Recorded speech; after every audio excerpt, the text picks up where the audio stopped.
परंपरा में ये पर्व बहुत महत्वपूर्ण पर्व है।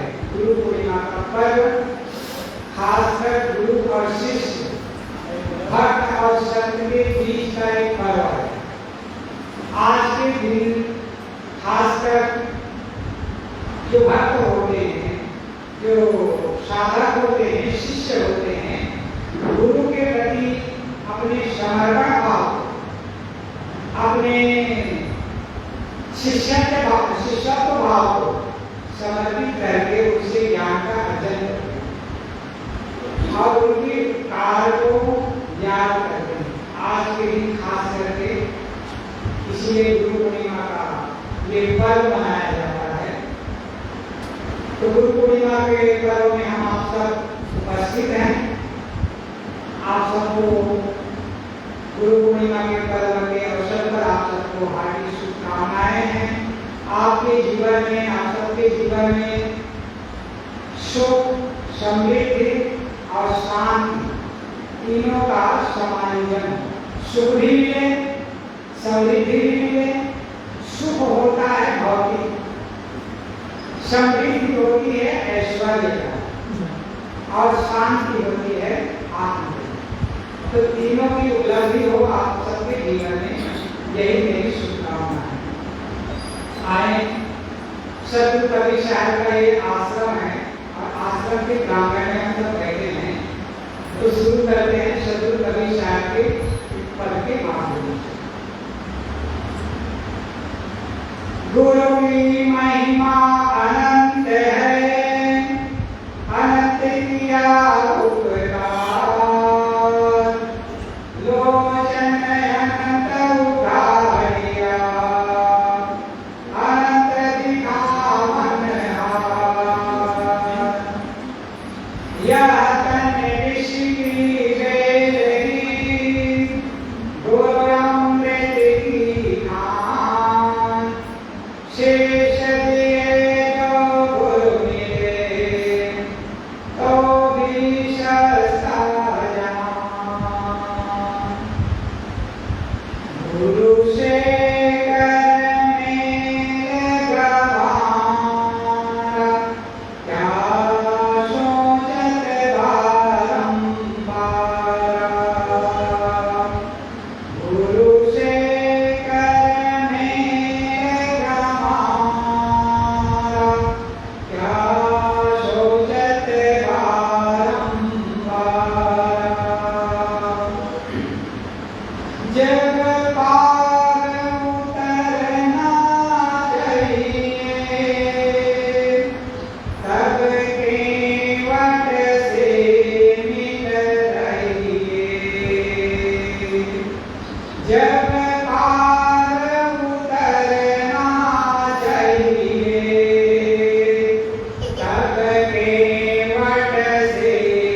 जब गण बीच बजी बधाई,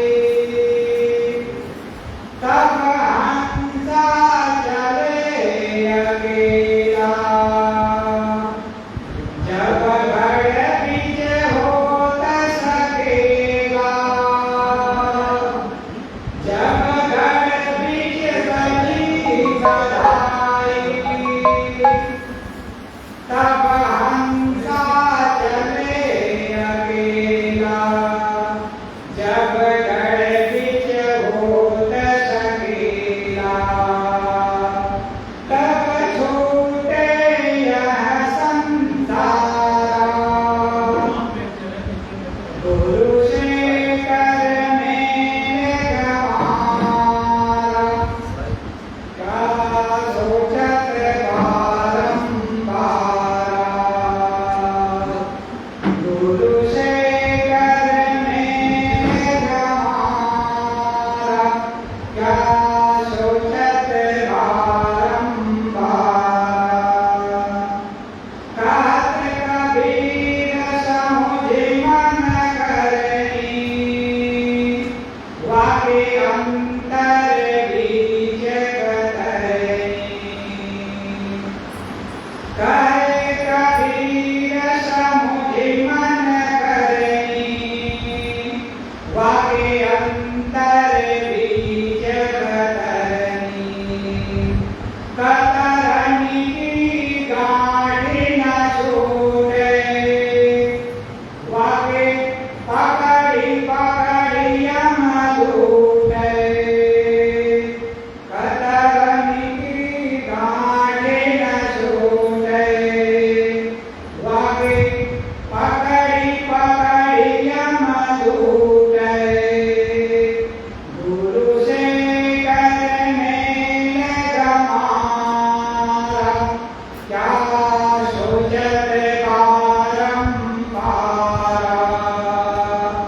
गुरु से करने गवारा, क्या सोचत बारंबार।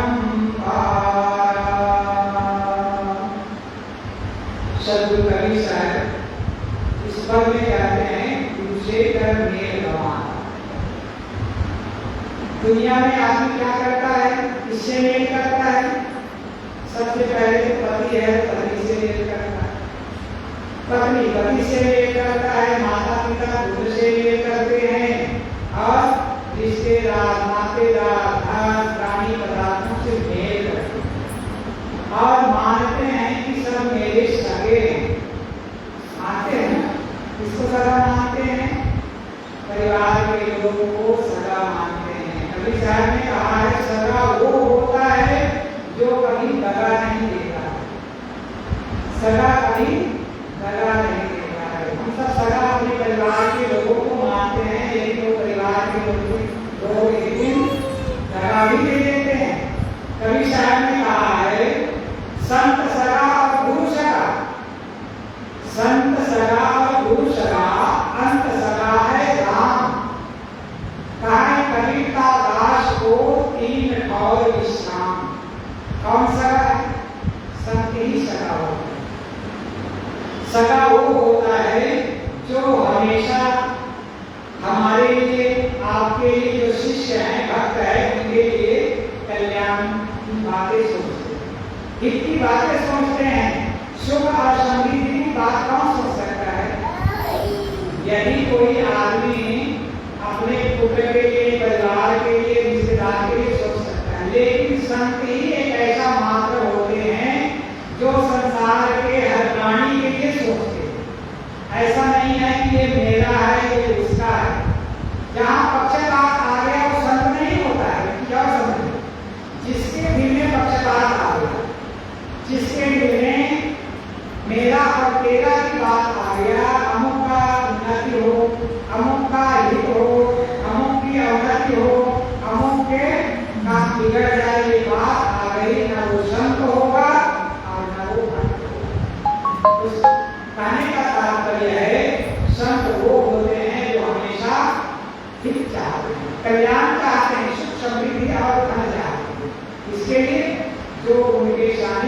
होते हैं जो प्रत्यक्ष और परोक्ष सामने भी होते हैं, दूर भी होते हैं, सबके लिए एक ही बात सुनते हैं, इसलिए सभी सगा होते हैं। गुरु ही सगा होते हैं और अंत सगा है राम। अपना सगा अंत में कौन होता है? जीवात्मा राम ही सगा होता है। कभी शायद करते हैं कहीं भरी तलाशों की और विश्राम। मैं आगे और इस बात को बढ़ाऊंगा, लेकिन उसके पहले हम एक भजन और श्रवण करते हैं। हमारे बीच हमारे सदगुरु सेवा संस्थान समिति के सचिव शीतल जी भी एक भजन हम आपके बीच रखेंगे। तत्पश्चात में अपनी बात को आगे बढ़ाऊंगा। माइक दीजिए, मीना जी यहीं बैठिए, आप दूर मत बैठिए, आप कुर्सी लाके यहीं बैठिए। आप ऑपरेटर हैं और संचालक हैं।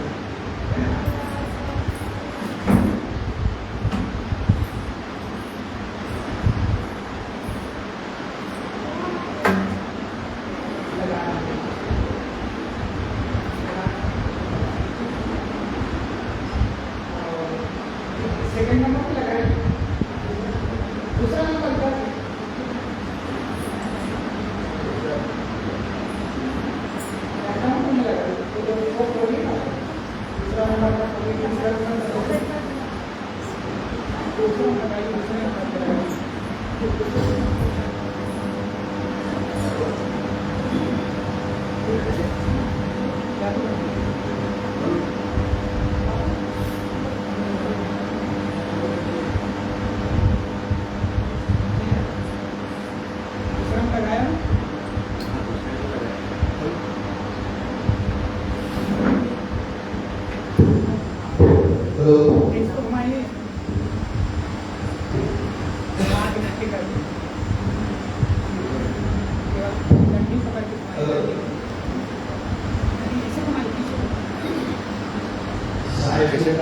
आदेश हुआ है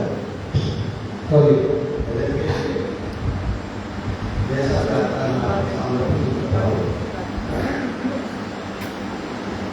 जिस दिन रुचि मेरा दर्शन होगा, उस दिन सफल मेरा जीवन होगा।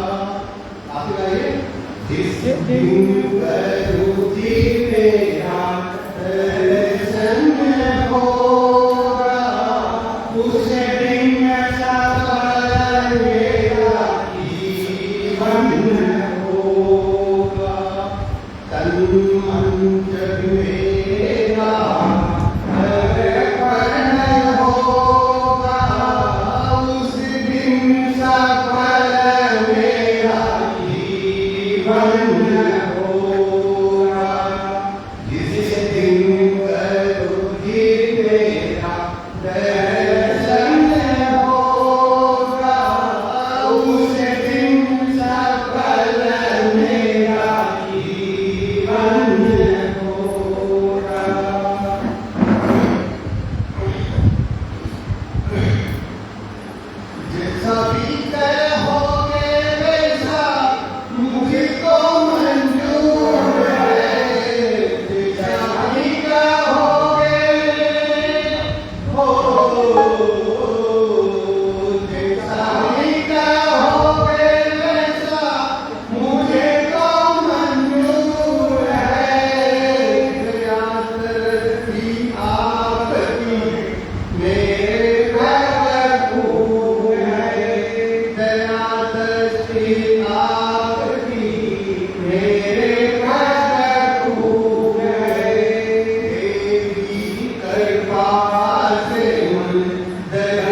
मेरा अर्पण होगा, उस दिन सफल मेरा जीवन होगा। तेरा मेरा रिश्ता गोरी बहुत है पुराना, तेरा मेरा रिश्ता, तेरा मेरा रिश्ता गोरी बहुत है पुराना, मुझको कोई आप कभी ना भुलाना, मुझे कोई आप कभी ना भुलाना। ध्यान तेरा निज दिन होगा, उस दिन सफल मेरा जीवन होगा। जिस दिन करूँगी तेरा दर्शन होगा, उस दिन सफल मेरा जीवन होगा। तन मन जग मेरा अर्पण होगा, इस दिन सफल मेरा जीवन होगा। जिस दिन करूँगी तेरा दर्शन होगा, उस दिन सफल मेरा जीवन होगा, उस दिन सफल मेरा जीवन होगा।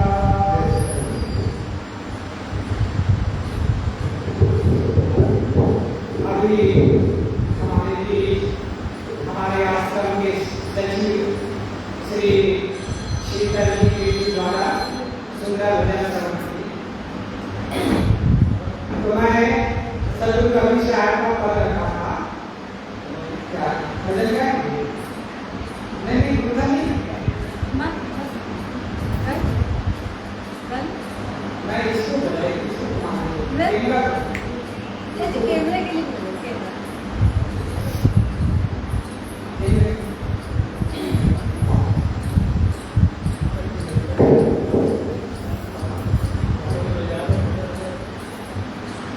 तो मैं कह रहा था कि सदगुरु कवि साहब का की बातें मैं बता रहा था कि सदगुरु कवि साहब कहते हैं, गुरु से करने हमारा क्या सुंदर बालक था।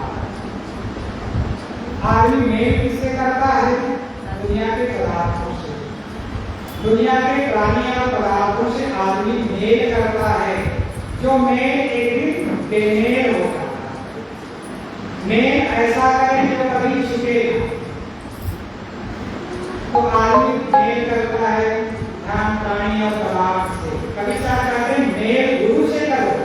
गुरु से मेल किससे करेंगे? भक्ति से। भक्ति एक ऐसा साधन है जो हर चीज को पवित्र कर देता है। जिसके अंदर भक्ति अवतरित हो जाता है, उसकी हर वस्तु पवित्र हो जाती है। कैसे? कोई कह सकता है कैसे? आप थोड़ा ध्यान दें। भक्ति एक भावना है। किसकी भावना है? दिल की भावना है, जो हम गुरु संतों को समर्पित करते हैं। उसी भावना का नाम भक्ति है। वो भावना यदि जल से जुड़ जाता है, भावना भक्ति जल से जुड़ जाता है, तो जल चरणामृत हो जाता है। हो जाता है ना? भक्ति भावना पूर्वक संतों के चरणों को हम धुलते हैं और वो क्या हो जाता है? चरणामृत हो जाता है। और चरणामृत हमेशा पवित्र होता है और प्रसाद के रूप में होता है। जब वही है, व्यक्ति वही है, अंतर कहाँ होगा? भावना का अंतर होगा। भक्ति जुड़ गई तो जल चरणामृत हो गया। चरणामृत कीमती होता है और दुर्लभ होता है। वही भावना, वही भक्ति हमारे दिल से भोजन में जुड़ गया। भोजन भोजन नहीं होता है, भोजन महाप्रसाद हो जाता है। हो जाता है ना?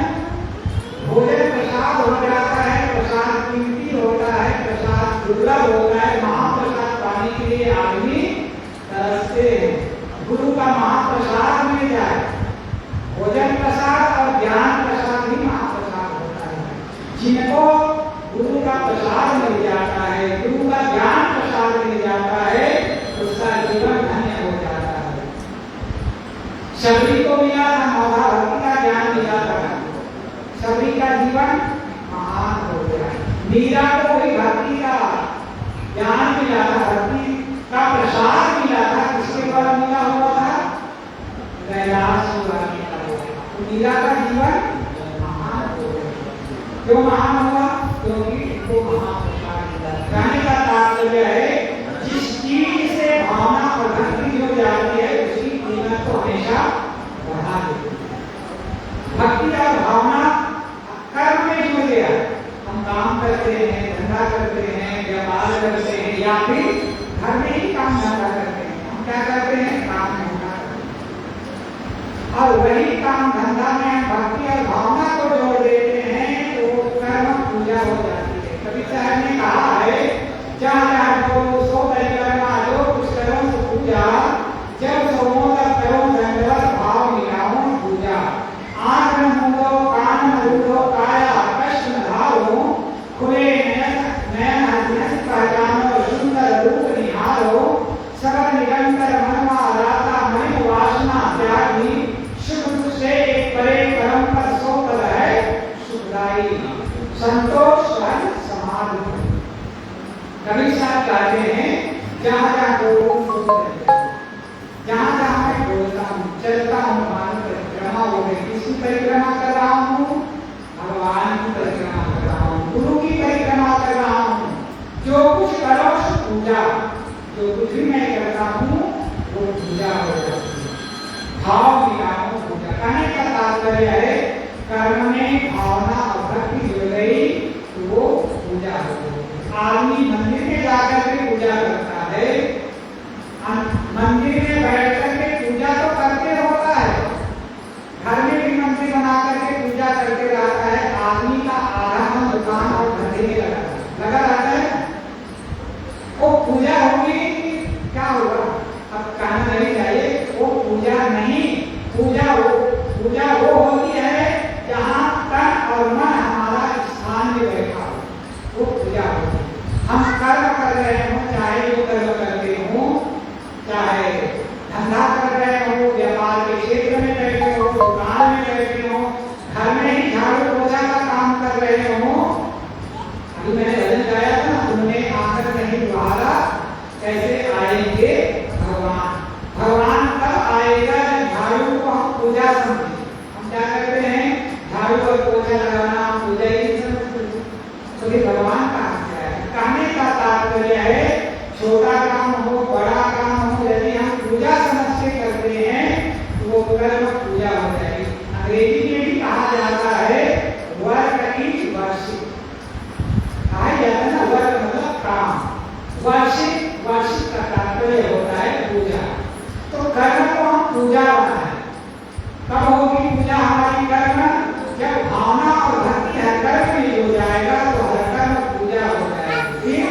सामने वाला को हम धोखा नहीं देंगे। व्यापार के क्षेत्र में बैठकर सामने वाला के लिए ऐसी बात नहीं सोचेंगे। हर कर्म को, हर व्यक्ति को हम पूजा समझ के करेंगे। हर व्यक्ति को हम भगवान के रूप में, और वही भावना और वही भक्ति जब यात्रा में जुड़ जाती है तो हर छोटी बड़ी यात्रा तीर्थ यात्रा हो जाती है ना। भावना और भक्ति का ही महत्व होता है। जैसे आप घर से चलकर आए, इतनी छोटी सी यात्रा हुई ना, मन में यदि हमारे भावना है कि हम संतों के पास जाएंगे, हमें ज्ञान मिलेगा, हमारा जीवन धन्य हो जाएगा, ये भाव लेकर के आए हैं, तो हमारा जो यात्रा जो है वहां से घर से चल के आए हो कि यात्रा हो। वो लंबी लंबी तीर्थ यात्रा करते हैं, कोई वैष्णो देवी जाते हैं, कोई बद्रीनाथ जाते हैं, कोई केदारनाथ जाते हैं, कोई खाटू श्याम जाते हैं, कोई और कहीं जाते हैं तीर्थ यात्रा करते हैं। लेकिन उन सब यात्राओं से भी बड़ी तीर्थ यात्रा वो होगी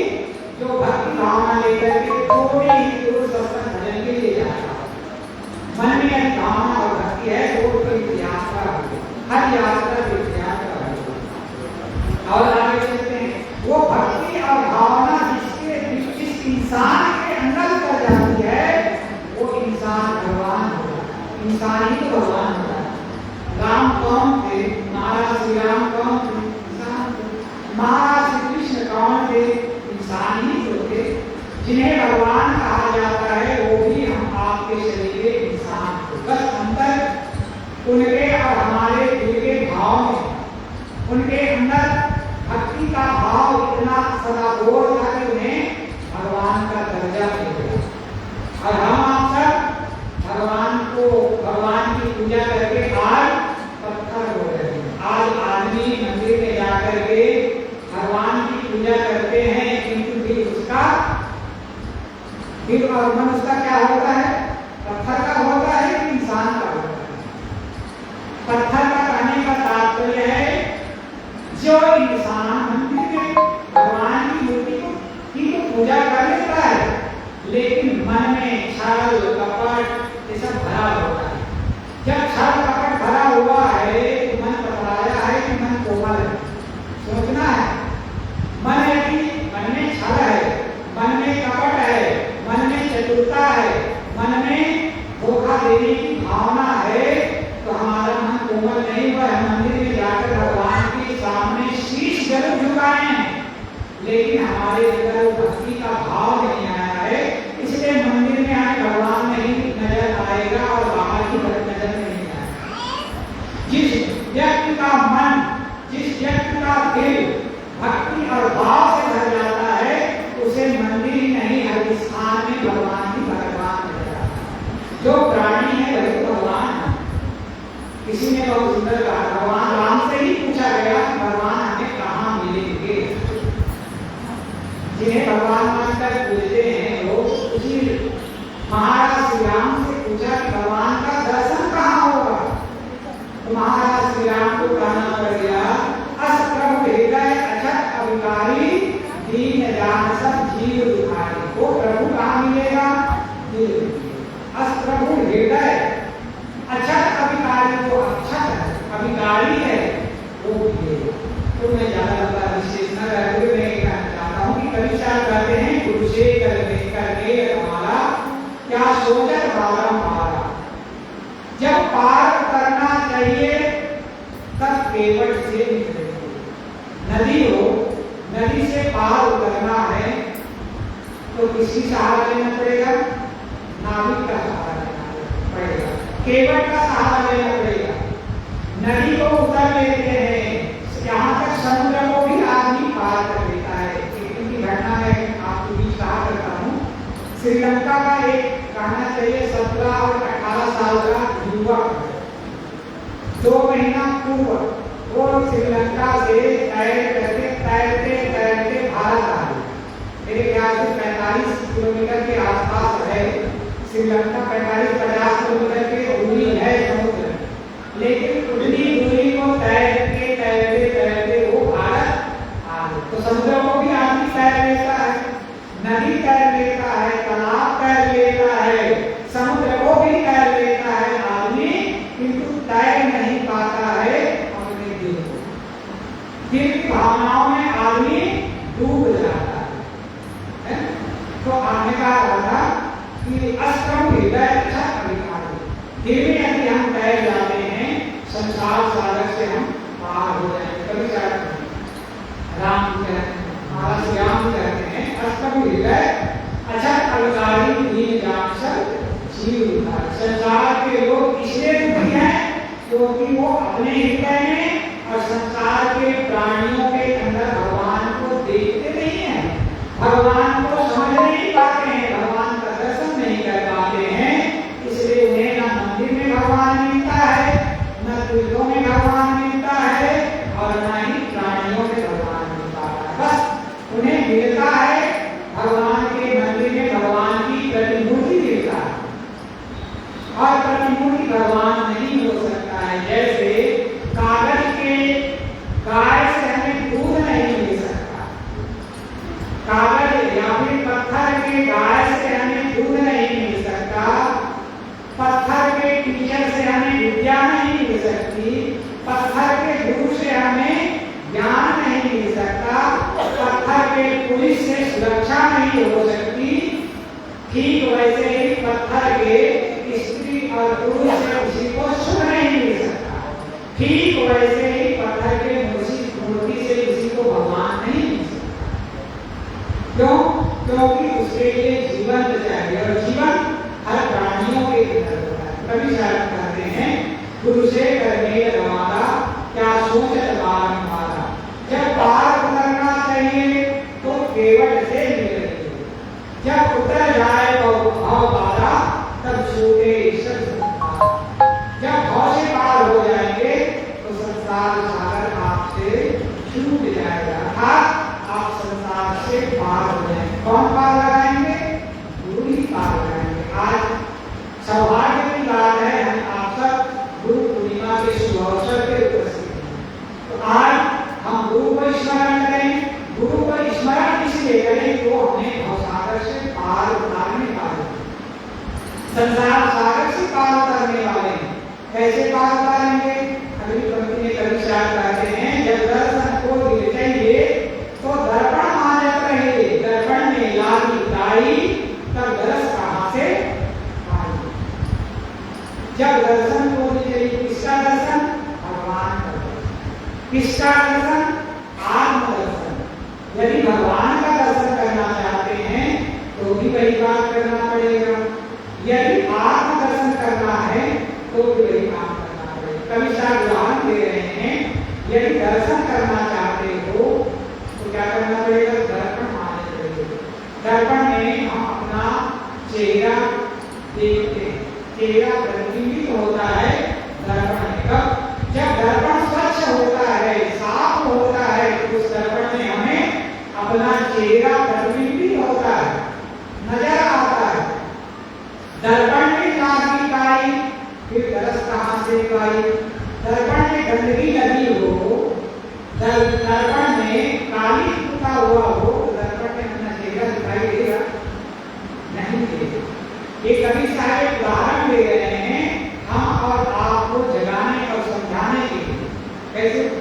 हमारा अंतःकरण ही दर्पण है, सबका अंतःकरण एक दर्पण है, और इस दर्पण में भगवान प्रतिबिंबित तब होगा, भीतर में बैठा हुआ आत्मा ही परमात्मा है, वो प्रतिबिंबित तब होगा जब अंतःकरण रूपी दर्पण स्वच्छ होगा, साफ होगा, और उसमें गंदगी लगी हुई है, काई लगी हुई है। किसकी गंदगी लगी हुई है? मल विक्षेप और आवरण का। मल का तात्पर्य होता है गंदगी, विक्षेप का तात्पर्य होता है चंचलता, और आवरण का तात्पर्य होता है पर्दा। मन में छल कपट का पर्दा पड़ा हुआ है, मन में ज्ञान का पर्दा पड़ा हुआ है, मन में दुनिया के प्राणी और पदार्थों को देख देख करके पाने के लिए मन विचित्र हो रहा है, चंचल हो रहा है। इतना और मिल जाए, इतना है तो थोड़ा और हो जाए, थोड़ा और हो जाए, तो क्या करता है?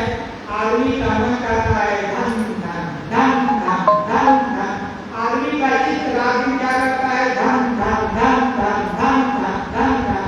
धन के जाप के अलावा आत्मा का जाप नहीं करता।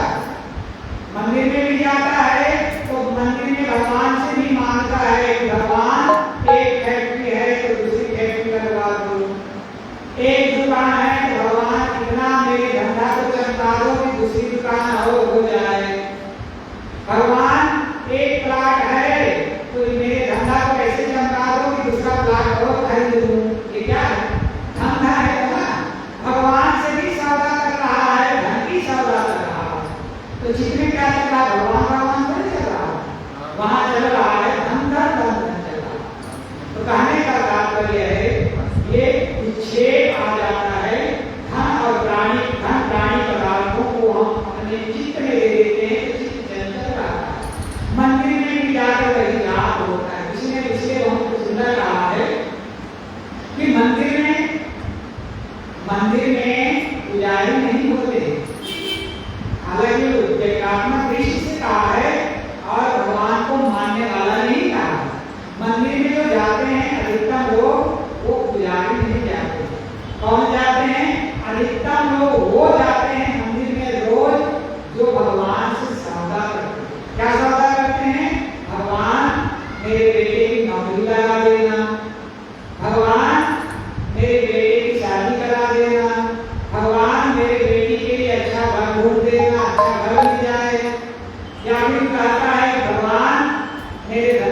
चला देगा, ये तो मांगता है। तो वहां जाकर के क्या करता है, आदमी एक्सचेंज करता है, वहां सौदा करने जाता है। उत्तम लोग भगवान के मंदिर में इसीलिए जाते हैं, और किसी की रोग लगा हुआ है तो भगवान से कहना है कि भगवान आपको इतना लड्डू चढ़ाऊंगा, इतना रुपया चढ़ाऊंगा, मेरे रोग को दूर करो। वहां हो क्या रहा है, भगवान के दर्शन के लिए नहीं जा रहे हैं, भगवान के दर्शन के लिए जाए गलत नहीं है, मंदिर में जाना मैं गलत है नहीं कह रहा, भगवान का दर्शन करना भी गलत है नहीं कह रहा। मंदिर में जाओ, दर्शन करने जाओ, रोज जाओ, दिन में 2 बार जाओ, लेकिन एक्सचेंज आधा लेकर के ना जाओ, सौदा करने के लिए ना जाओ, मेरा ये कर दो वो कर दो ना जाओ। भगवान के यदि मंदिर में जाते हो तो भगवान मिल जाए इसके लिए जाओ, इसके लिए कोई बिरला जाता है, और वो बिरला जाता है मंदिर में भी जाता है तो वो असली भगवान का भगत वही है जो भगवान को पाने के लिए जाता है। उसका तन भी निर्मल होता है, उसका मन भी निर्मल होता है, और उसका जीवन भी निर्मल होता है। इसलिए राम जी ने कहा है, महाराज श्री राम ने कहा है, निर्मल मन सोजन नहीं पावा, मोहि कपट चल शीघ्र न भावा। ये कभी शर्म नहीं कर रहे हैं, मुझे वही प्राप्त कर सकता है, मैं उसी को दर्शन दे सकता हूँ जो निर्मल मन का हो, जिसका वाणी पवित्र, जिसकी वाणी पवित्र होगी, जिसका मन पवित्र होगा, जिसका जीवन कर्म पवित्र होगा, जिसका जीवन पवित्र होगा, उसी को मैं दर्शन दूंगा। कभी क्या कहते हैं, जब दर्शन को मिल जाइए तो दर्शन माने होगा। यदि तुम्हें दर्शन चाहिए, एक होता है देखना, समझ में, और दूसरा होता है दर्शन। देखने की क्रिया आंखों से की जाती है और आंखों के द्वारा बाहरी दृश्य को देखा जाता है, उसे हम कहते हैं देखना। लेकिन यहाँ क्या कहते हैं, कभी हम आप भी जाते हैं मंदिर में जो जाते हैं वो भी कहते हैं भगवान के दर्शन के लिए जाते हैं, और आश्रम में आते हैं तो क्या कहते हैं, संतों के दर्शन के लिए जाए, गुरु के दर्शन के लिए जाए, कहते हैं ना। दर्शन कहा गया है शास्त्रों में, दृश्य अनेक दर्शन, दृश्य को गहराई से देख लेना दर्शन कहलाता है। जैसे फूल है, फूल को हम देखते हैं तो फूल के बाहरी दृश्य को देखते हैं तो फूल को देखना। फूल को यदि हम दर्शन करते हैं तो फूल को हम कैसे दर्शन करेंगे, फूल कोमल होता है, वैसे ही मेरे मन को कोमल बनाना चाहिए, ये दर्शन। फूल को देख करके हम सीख लें कि फूलों को देख करके मेरे मन को प्रसन्न रखना चाहिए, क्योंकि फूल खिला हुआ है, फूल खिलकर संदेश दे रहा है कि हमेशा खिले रहो, हमेशा मुस्कुराते रहो, ये दर्शन। फूल को देख करके शिक्षा लो, फूल हमेशा सुवासित होता है। वैसे ही मैं भी अपने चरित्र से, अपने उज्ज्वल आचरण से दुनिया को महका हूं, ये है दर्शन। फूल सुकोमल होता है, वैसे ही मैं अपने दिल को, अपने मन को, अपने अंतःकरण को कोमल बनाऊं। जैसे फूल को छू करके लोगों को आनंद का एहसास होता है, वैसे ही मेरे आने से, मेरे मिलने से लोगों को आनंद का एहसास हो, तो ये है दर्शन। फूल को देख करके हमने फूल का दर्शन किया। दर्शन का तात्पर्य होता है गहराई से उसके गुणों को देख करके अपने जीवन में धारण करना, इसे कहा जाता है दर्शन। कभी साथ कहते हैं जब दर्शन को चाहिए तो दर्पण मानल रहे, दर्पण में लागी काई तब दर्श कहां से पाए। यदि काई लग गई है, ज्ञान लग गया है, प्रपंच आ गया है, काम क्रोध लोभ मोह आ गया है, विषय विकार आ गया है, तो भीतर बैठा हुआ परमात्मा का दर्शन नहीं होगा। उसको गहराई से समझ लेंगे तो भीतर हमें परमात्मा नजर आने से कहा जाता है दर्शन। अगली पंक्ति में कवि शायर कहते हैं, जब गर्दिश हो सकेला तब हंसा चलत अकेला। जब गर्दिश बड़ी पर आई तब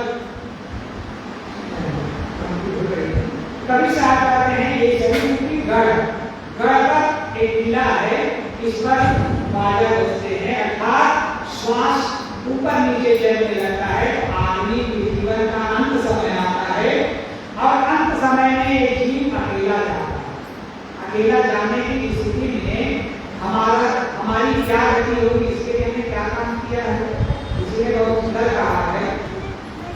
धनानि होमो पशवस्य गोष्ठे भार्या की द्वारे सखा संताने देहाश्रिताया परलोक मार्गे धर्म भोगच्छति जीविका। परलोक के समय जब शरीर छूट जाता है तो कौन सा जाता है? अभी थोड़ी देर पहले कुछ लोग आए थे तो शायद सत्संग कर रहे थे, 1 घंटा सत्संग चला है, तो शायद बोल रहे थे कि संग में क्या जाता है? संग में हमारा जाता है शुभ कर्मों का धन जाता है। धर्म भोगच्छति जीविका। पशु यदि हम पाले हैं तो पशु गौशाला में रह जाएंगे। धन यदि हमने रखा है, बैंक में रखा है, खजाने में रखा है, तो जहाँ तक कहाँ रह जाएंगे। घर के लोग, घर के स्त्रियां हैं, महिलाएं हैं तो डेरी तक जाएंगी, और रिश्तेदार नातेदार हैं तो चिता भूमि तक जाएंगे, और शरीर चिता भूमि में जलता है। अंतिम में कौन जाता है? धर्म ही हमारे साथ जाता है। कहने का तात्पर्य है हंस के साथ, जीव के साथ केवल धर्म जाता है, इसे धर्म की कहानी है। कवि शास्त्र में कहते हैं कहानी कभी समुद्र में कहनी वाके अंतर बीच कतरनी को छोड़ो, कुतर्क को छोड़ो, छल को छोड़ो, प्रपंच को छोड़ो, समझ धारण करो, चित्त को निर्मल करो। कवि शास्त्र में कहते हैं कतरनी की गांठ छूटे तब छूटे यह संसार। जब कतरनी की गांठ छूट जाएगी, अर्थात कुतर्क छूट जाएगा, छल छूट जाएगा, झूठ छूट जाएगा, छल छूट जाएगा, प्रपंच छूट जाएगा, दुनिया का मान्यता छूट जाएगी, तो संसार का सारा ईश्वर छूट जाएगा, आत्मा रूपी परमात्मा मिल जाएगा, और उसी के लिए गुरु का संग और साथ होगा। गुरु जब तक के संग देंगे, गुरु का साथ होगा, अर्थात गुरु के ज्ञान का आधार जब तक खड़े रहेंगे तब तक हम भवसागर से पार होंगे। भवसागर से हमें पार उतारने वाले गुरु और संत होते हैं। इसलिए उनके स्मरण को याद करने के लिए आज का दिन रखा गया है गुरु पूर्णिमा। क्योंकि गुरु का उपकार जो है, मैंने शुरू में साक्षी रखा था, उस उपकार का बदला नहीं चुकाया जाता। कोई कुछ उपकार करता है, धन देता है, धन के उपकार का बदला चुकाया जाता है। हमारा कुछ हित कर देता है, हितकारी काम किए हुए का बदला चुकाया जा सकता है। और भी काम करता है, उन सबका उपकार चुकाया जा सकता है, किंतु गुरु के ज्ञान दिए हुए ज्ञान का उपकार का बदला हम नहीं चुका सकते हैं। चाहे हम अपने शरीर के खाल को उतार कर उनके पैरों का जूता क्यों ना, फिर भी उनके उपकार का बदला नहीं चुकाया जा सकता। कितना उपकार होता है, गुरु की महिमा अनंत है, अनंत किया उपकार, वो जन अनंत उधार या अनंत दिखावन हार। लेकिन आज आदमी हम सब भूल जाते हैं गुरु के उपकार को, इसलिए उसे याद करने के लिए आज का दिन रखा गया है गुरु पूर्णिमा का।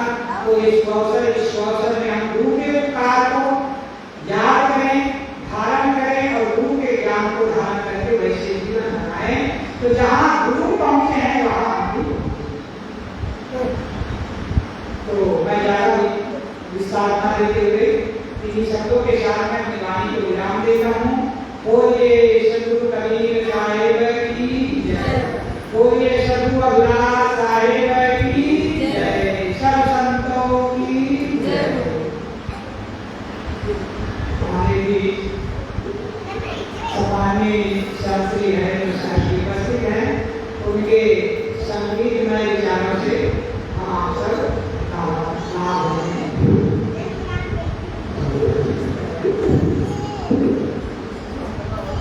ये बदल रहा है।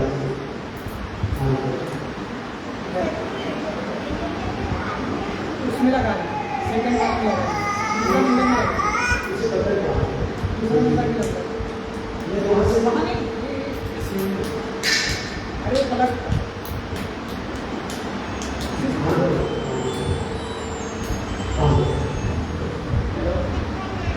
हमारी के नाम पे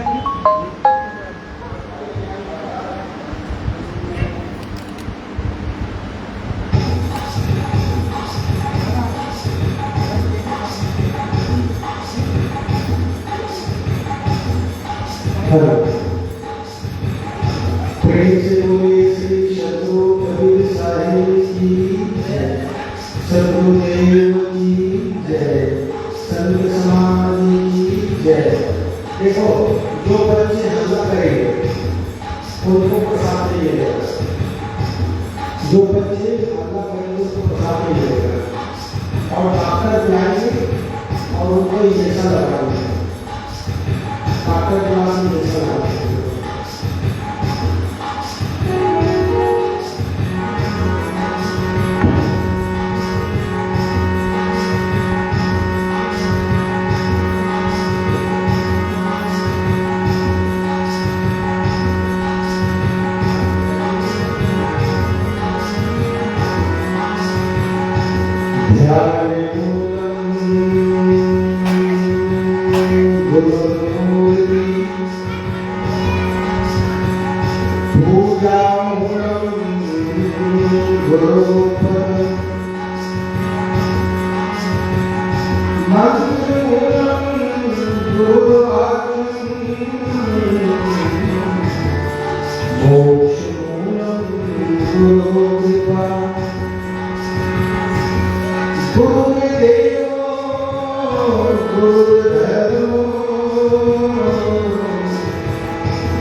उन्हीं को दर्शन तुम्हें न देसे, उन्हीं को दर्शन तुम्हें न देसे, जो तेरे चरणों में जुड़े हैं।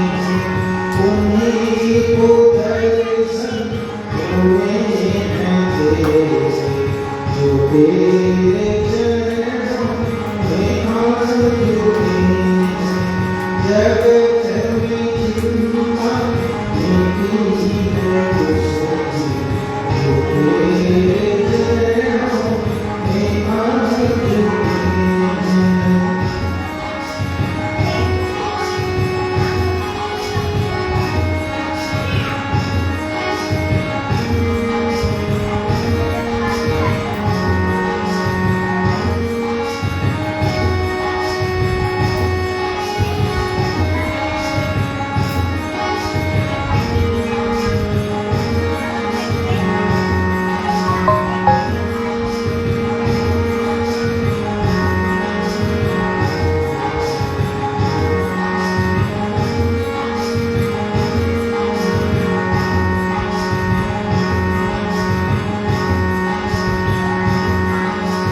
ना पाया तुझको किसी ने बल से, ना पाया तुझको किसी ने छल से।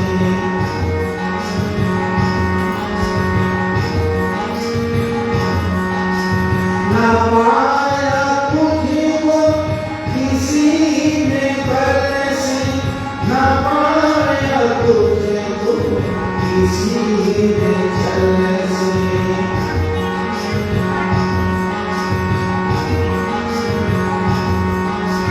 वही तुम्हारे में चल पड़े, वही तुम्हारे में चल पड़े, जो तेरे चरणों में आ चुके हैं।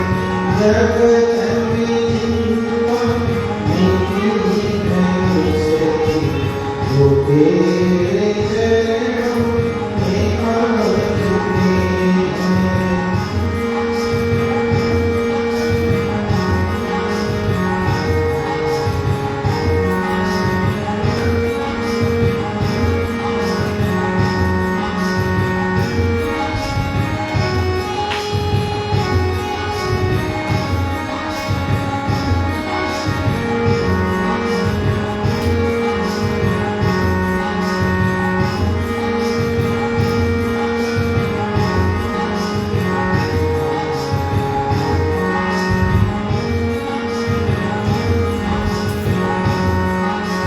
किसी ने जग में करी भलाई, किसी ने जग में करी बुराई।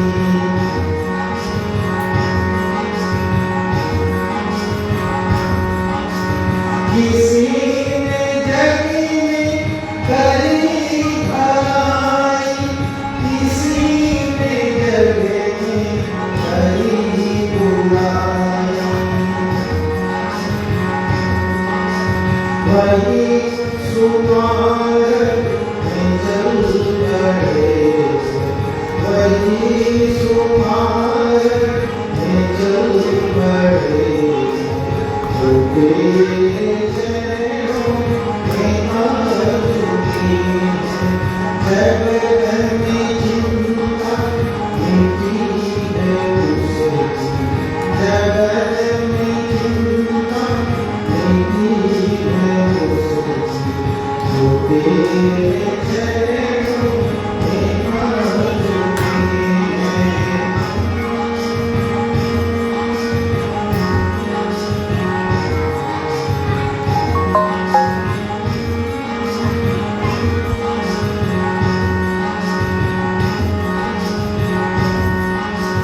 प्रभु जी मेरी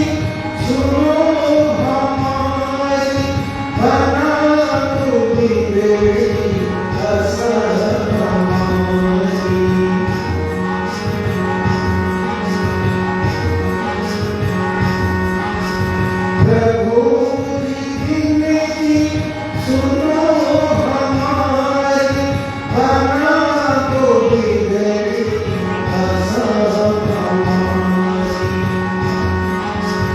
निराशितों है आस तुझसे, निराशितों है आस तुझसे, जो तेरे चरणों में मौजूदी जब हमें हिम्मत मिली है तुझसे, जब हमें हिम्मत मिली है तुझसे, जो तेरे चरणों में मौजूदी वही हमेशा हरे हरे, वही हमेशा हरे हरे, जो तेरे चरणों में मौजूदी, जो तेरे चरणों में मौजूदी, जो तेरे चरणों में मौजूदी, जो तेरे चरणों में मौजूदी।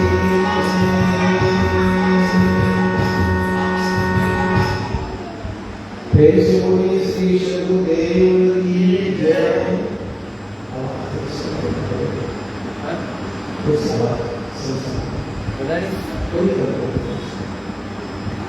Channel hello hello hello hello hello hello hello hello hello hello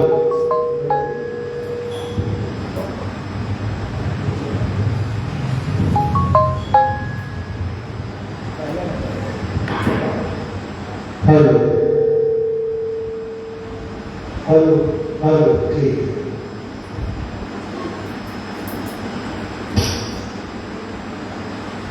उपस्थित सभी और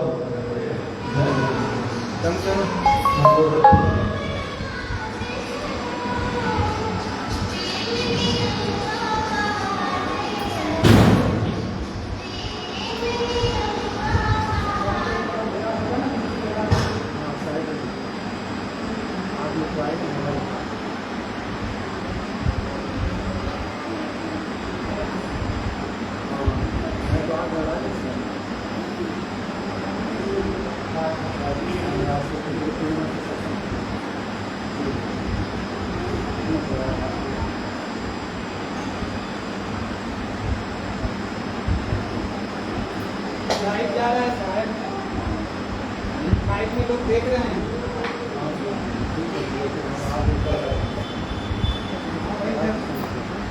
लाइव जा रहा है, लोग देख रहे हैं। फोन पे बात, सत्संग में बात करें, देखेंगे ना।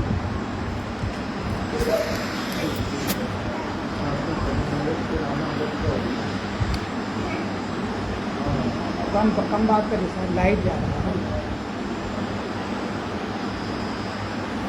माइक भी हटाइए।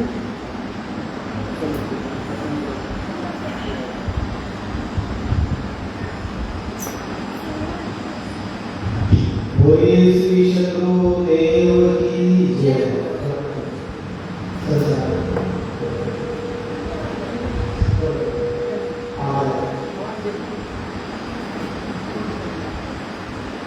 हेलो इसी करके हेलो हेलो एक बार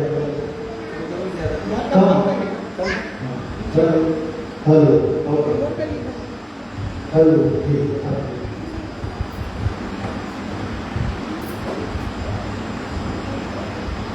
उपस्थित सभी माता सद्गुरुदेव ये बच्चे लोग बड़ा शांत रखना, जिनके बच्चे उसको मना करते हैं।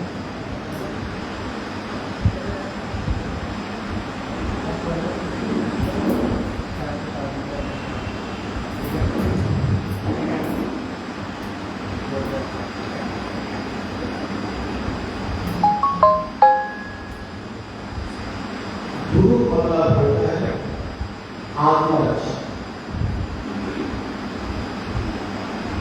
एक होता है शरीर का रक्षा,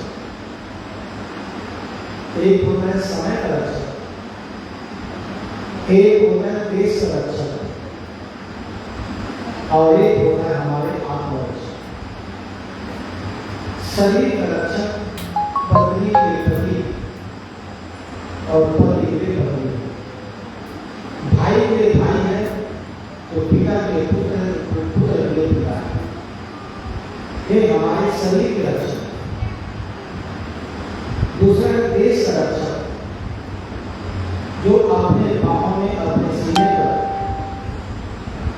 और कारतूस लेकर के अपनी शक्ति लेकर जो भी सकता देश की सुरक्षा लेकर, देश सुरक्षित भगवान की कृपा से नहीं, देश सुरक्षित भगवान की कृपा से नहीं।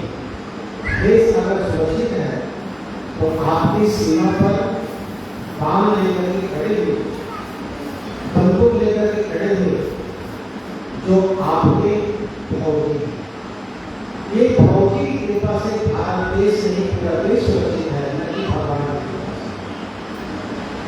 अगर एक दिन के लिए फौज हट जाए तो भारत के यहाँ एक भी इंसान बचना मुश्किल हो जाएगा।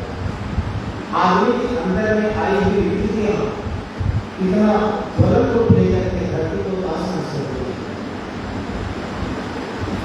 एक होता है हमारे आत्मरक्षक जिसको हम सद्गुरु का नाता कहते हैं। देह का नाता पत्नी से, पिता से, भाई से, बंधु से, रिश्तेदार से, देश का नाता उन वीर पुरुषों से है, लेकिन सद्गुरु का नाता हमारे आत्मा से। हम यहाँ पर एक दूसरे के साथ मिल करके कहते हैं, मेरे जब सभा में हम सम्मिलित करते हैं तो कहते हैं मेरे भी आत्मा भाइयों एवं बहनों। शब्द बदल गया, मेरे भी आत्मा भाइयों एवं बहनों। यहाँ पर शरीर भाव पूरी तरह से समाप्त हो गया और सीधा संगति हम कहते हैं मेरे भी आत्मा भाइयों एवं बहनों। मतलब हमारा आत्मा यहाँ पर मिलाता है तो धर्म का है, भक्ति का है और संस्कार का है। आप जितने भी यहाँ पर सदस्य बधाए हैं, हमारा आपका जाति नाता, सामाजिक नाता, पारिवारिक नाता कुछ भी नहीं, लेकिन बड़ा नाता है जिसको हम कहते हैं धर्म का नाता, संस्कारों का नाता, आत्मा का नाता। और इसके बाद और कोई नाता नहीं है जिसको आप जोड़ सके या जिसकी विशेषता आप आ सकते। इस संसार में गुरु का नाता सबसे बड़ा नाता होता है। क्यों?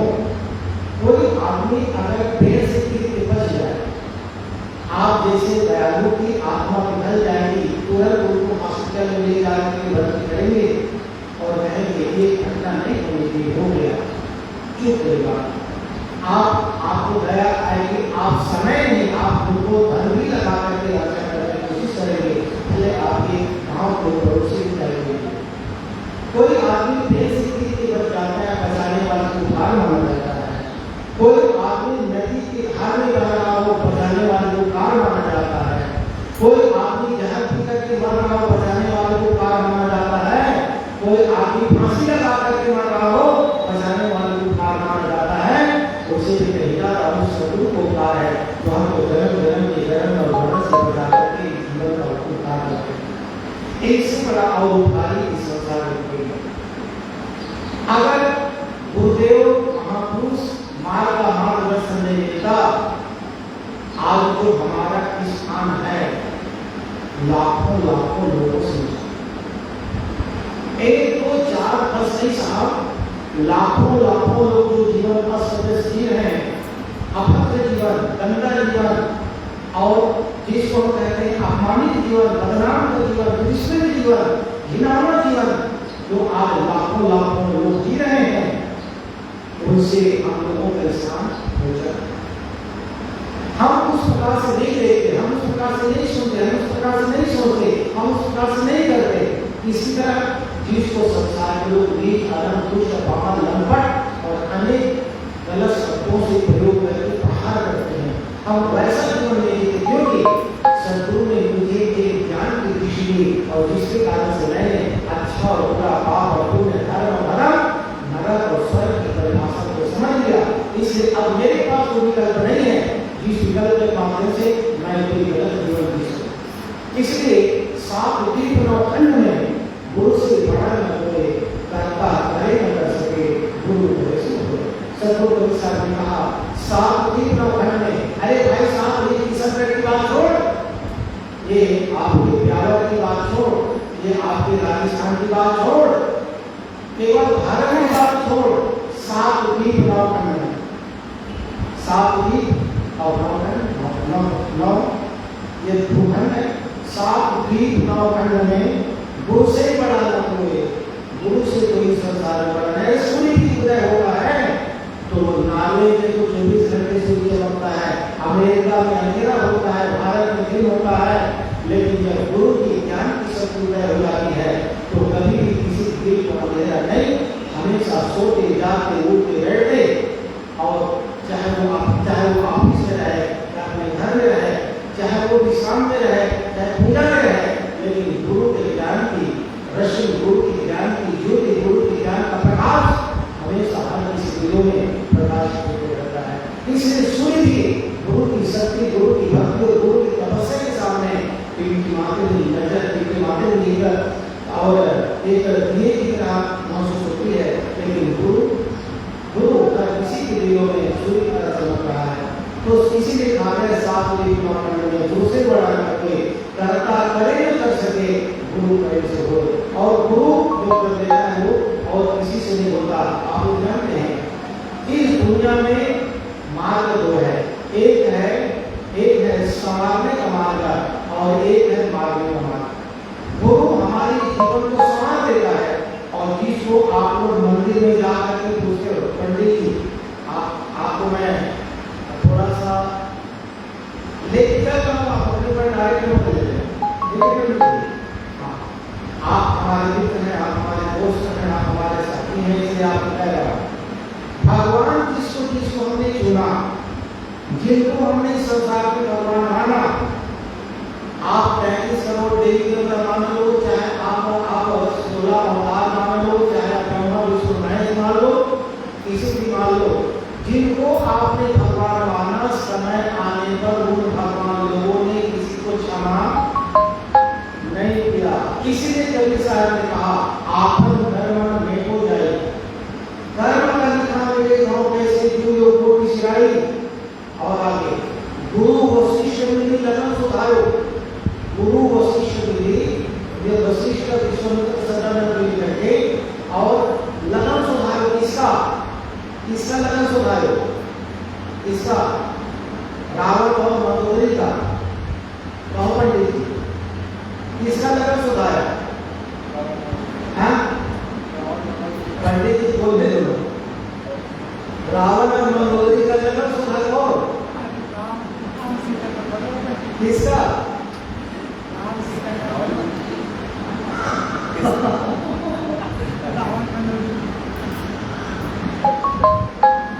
आपन कर्म मिटे जाई, कर्म लिखा मिटे हम कैसे, हम तो भला कैसे मिटेगा, जो भी कोटि सिराई। गुरु वशिष्ठ मिली लगन सुधारो, किसका? रावण और मंदोदरी का भी, राम और सीता का। पंडित जी नहीं बताएंगे, आपको अपमानित नहीं किया जा रहा है। सब जब सत्संग के बीच में कोई प्रश्नोत्तर होता है, स्कूल में विद्यार्थी और मास्टर के बीच जब प्रश्नोत्तर होता है तो ज्ञान को बढ़ाने के लिए, पढ़ाने के लिए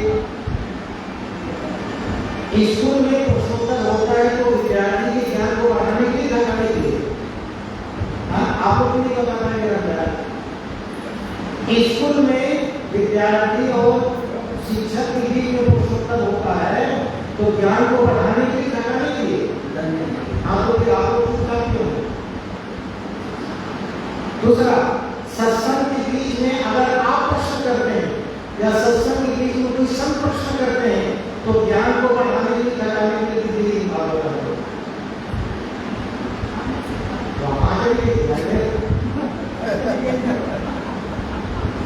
सत्संग के अंतर्गत जब संत आप संत को आप पूछें तो ज्ञान बढ़ाने के लिए घटाने के लिए? हाँ, ध्यान से सुनना, फेल नहीं होना, नहीं तो नंबर कम हो जाएगा, सर्टिफिकेट भी आ जाना पड़ेगा। ठीक है, तो गुरु वशिष्ठ मुनि लगन सुधारो सूर्य मंत्र दीना, सबके सब ने बढ़िया लगन सोच करके और रचना किया था। लेकिन क्या जीवन में राम और सीता संयुक्त रूप से जीवन जी पाए? दुखी जीवन की सुखी जीवन? पंडित जी, सुखी जीवन जी की दुखी जीवन? सबसे ज्यादा दुखी जीवन की आपसे भी ज्यादा दुखी जीवन? आपसे सुखी जीवन की आपसे दुखी जीवन?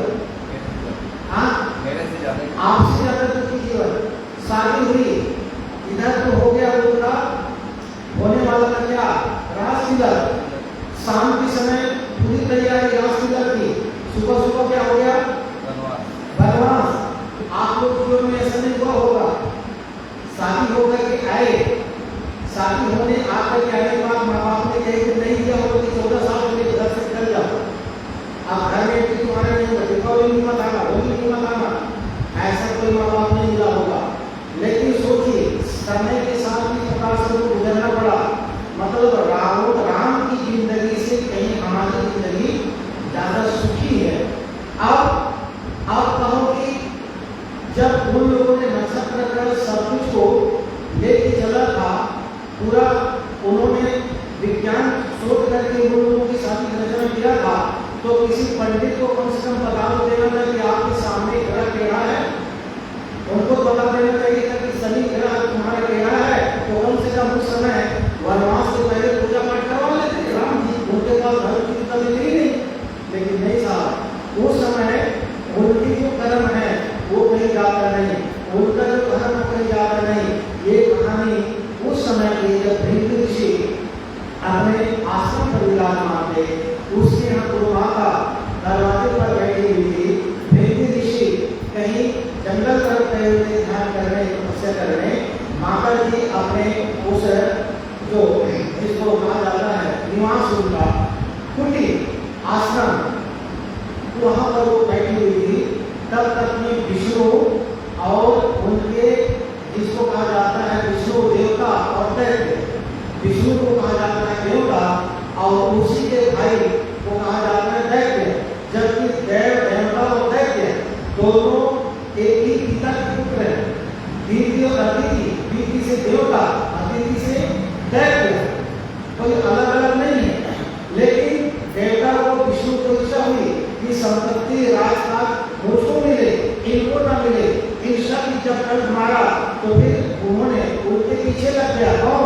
विष्णु पीछे लग गया। किसके पीछे? किसके पीछे? रावण के पीछे कि सीता के पीछे?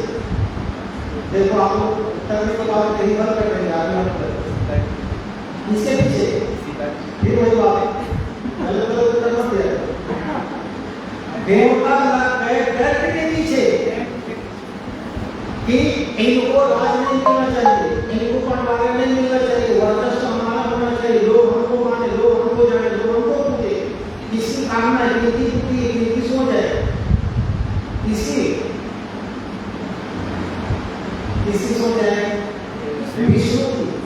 विष्णु मतलब देवता की है। दोनों एक ही भाई, एक ही पिता के, माँ दो, पिता एक, तो अलग अलग कहलाते एक। पिता एक, माँ दो, तो सगे भाई कहलाएंगे अलग अलग।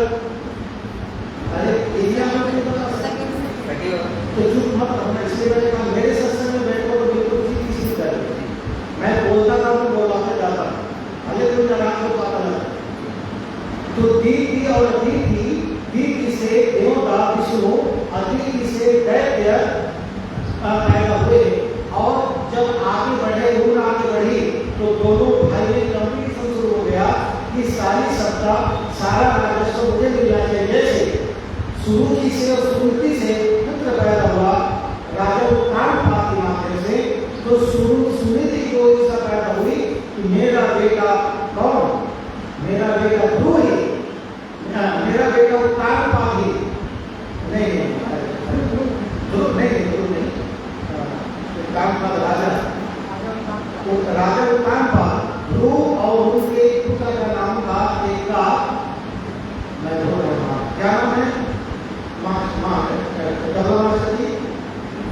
उत्तम, क्या नाम? उत्तम।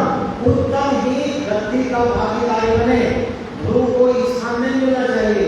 जैसे राघव कान भाग के अंदर ये ईर्षा भाव आई, इसी प्रकार से दैत्य और देवता की बात को लेकर के विष्णु के अंदर में ईर्षा भाव आया और उन्होंने अपने भाई को मारने के लिए दोहराया, क्योंकि विष्णु के पास क्या है?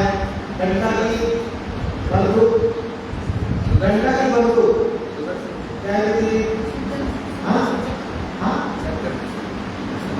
चक्र सुदर्शन क्या है? विष्णु के पास क्या है? चक्र सुदर्शन। विष्णु का चक्र सुदर्शन, लोगों ने अपने चक्र सुदर्शन दिखाया तो फिर दैत्य भागे और भागते भृंगी ऋषि के जो कुटिया थी वहां आकर के हाँफते आए और कहा, माता जी मेरी एक बार रक्षा कर लीजिए, मैं निर्दोष हूँ, मेरे सगे भाई मुझे मारने के लिए पीछा लगा हुआ है, एक बार मेरी आत्मा रक्षा करो, माँ आत्मा में बात कभी नहीं बोलूंगा। इसने कहा दैत्य ने। अब आ करके जैसी माता के पास निवेदन किया कि माता जी थी भृंगी ऋषि की पत्नी और वो अपने कुटिया के अंदर में छिपा गई। तब तक में हाँफते विष्णु आया और विष्णु आकर के उन्होंने पूछा, इधर कोई आया क्या? हाँ आया है। झूठ मैं नहीं बोलूं, क्योंकि सांचे श्राप लाते, सांचे काल होता है, सांचे सांचे जो गले काबू का मसा है, मैं झूठ तो नहीं बोलूं, आया है, लेकिन उनको मैंने बचाया है। तो मारने वाले से बचाने वाला बड़ा होता है, श्रेष्ठ होता है, महान होता है। बचाया मैंने और उसको मैंने छिपाया है। वो निर्दोष है तो वो मेरा दुश्मन है। दुश्मन तुम्हारा हो सकता है लेकिन मेरा दुश्मन नहीं है। दुनिया का दुश्मन हो सकता है लेकिन मेरा दुश्मन नहीं है। मैंने उसको बचा के रखा, वो मेरा बेटा है, मैंने अपने बेटा को सुरक्षित रखा है। नहीं निकालो उसको, इसने कहा, विष्णु ने कहा निकाल उसको, मेरा दुश्मन है, मारूंगा। तो माता कहती तुम जिद मत करो, हट मत करो, जो मेरे शरण पर आ गया है, जो मेरे द्वार पर आ गया है, वो मेरा दुश्मन नहीं। बचाने का, रक्षा करने का उत्तरदायित्व मेरा होता है, क्योंकि जियो और जीने दो, जियो और जीने दो, सुख से रहो, सुखी रखने का हर किसी के काम न करो, लेकिन किसी को तरसाने मारने का इरादा मत करो। ये सज्जनता नहीं, इंसानियत नहीं, माता समझा रही। आप कहते जब आप ज्यादा चीज करोगे तो उनको भी मैं मार दूंगा, कहे कोई बात नहीं, मरता शरीर है, मरता आत्मा नहीं है। अब इस बात को सुन करके विष्णु विदा होके उस समय क्रोध अवस्था में था कि नरम अवस्था में? क्रोध अवस्था में आकर के और भृंगी ऋषि की माता का उन्होंने और हनन कर दिया, मार दिया और मार करके वो जो छिपा हुआ दैत्य था उनका भाई, उसको उन्होंने मार दिया। थोड़ी देर के बाद जब भृंगी ऋषि आया, अगर मान लीजिए उस समय मोबाइल का जमाना होता तो माता जी फोन कर रही थी, हेलो भृंगी ऋषि महाराज आप जहाँ कहीं तो जल्दी से आ जाइए, ये दुष्ट विष्णु हमारे ऊपर आक्रमण करना चाहता है। आका तुरंत पकड़ में आ जाता और उस समय जो परिणाम होता हो गया। तो बताओ वो जमाना बढ़ेगा कि आज का जमाना बढ़ेगा? हाँ देखो, आज का जमाना बढ़िया कि वो जमाना बढ़िया? आज का कि वो जमाना? सभी बाबा त्रेता है, वो जमाना बढ़िया कि आज का जमाना? आप पूजा में पढ़ते तो थोड़ा इसको भी सर्च कर लो। वो जमाना में इंसान को बेचा खरीदा जाता था, जिसको सभी बाबा त्रेता कहते हो। आज बेच नहीं सकते, अपने बेटा हो, अपनी बेटी को बेच सकते हो नहीं। वो जमाना में जातिवाद को लेकर के दर्शाया जाता था, अधम नीच कहा जाता था, तुम दुआवत हो, तुम देवी हो, तुम नारी, तुम धोबी हो, तुमको सत्संग में जाने का अधिकार नहीं, तुमको मंदिर जाने का अधिकार नहीं, तुमको विद्यालय में जाने का अधिकार नहीं। उस जमाने को कहा जाता है जिसको आप अच्छा जमाना कहते हो। तो बताइए आज आपको पढ़ने का शिक्षा ज्ञान प्राप्त करने का अधिकार सुनिश्चित किया जाए तो आप खुश रहेंगे, दुख रहेंगे, दुखी रहेंगे, सुखी रहेंगे? तो सब पढ़े मतलब है सभी क्षेत्र में सब सामाजिक रूप से विकास करें, ये सबकी मांग है, सबकी पहचान है। तो वो जमाना अच्छा कि आज का जमाना? उस समय में, अब आप लोग का दूरी घुमा देते हो सुना, वो समय में जब पति जैसे ही और जैसे उनका मृत्यु हो गई, शादी हुई आज, और कल पति कोई कारण से मर गया, आज शादी हुई, कल उनका पति मर गया, तो उसको कल अपने पति सामने जल जाना होता था, जिसको कहा जाता था क्या? सती प्रथा। तो आज सती प्रथा को स्वीकार करते हो कि उसको तिरस्कार करते हो? बोलो ना। सती प्रथा का अंत होना चाहिए कि पत्नी पति साथ में पत्नी को चिता जल जाना चाहिए। दूसरा शादी हो जाना ठीक है कि पति साथ में जल जाना ठीक है? हाँ, ना भी हो शादी तो उसको जलना ठीक है कि नहीं जलना ठीक है? नहीं जलना ठीक है। तो वो जमाने में सती प्रथा की प्रचलन थी, इसको सती द्वापर लेकर बैठे हो, तो वो समय अच्छा कि आज का समय? आज का समय।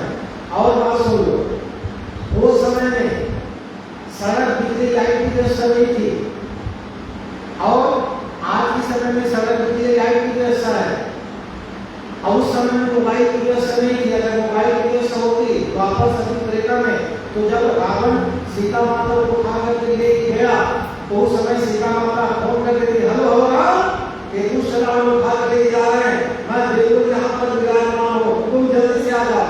रावण 4 दिन के लिए भाग पाता। तो आज के जमाना में ये कोई जमाना फिर आज के वो जमाना बढ़िया था। आज कुछ क्यों नहीं हो, उस जमाने की इंतजार क्यों कर रहे हो? हाँ, तो चलो प्रसंग बदल गया। तो मैं कहने जा रहा था कि जब विष्णु भगवान ने माता जी का हत्या कर दिया, भृगु ऋषि के माता जी का हत्या कर दिया, पत्नी का हत्या कर दिया, तो फिर भृगु ऋषि देखा कि लगभग पूरा आश्रम पूरा कुटिया लगभग है, और किस चीज को कहकर में क्रोध आया हो कि दया?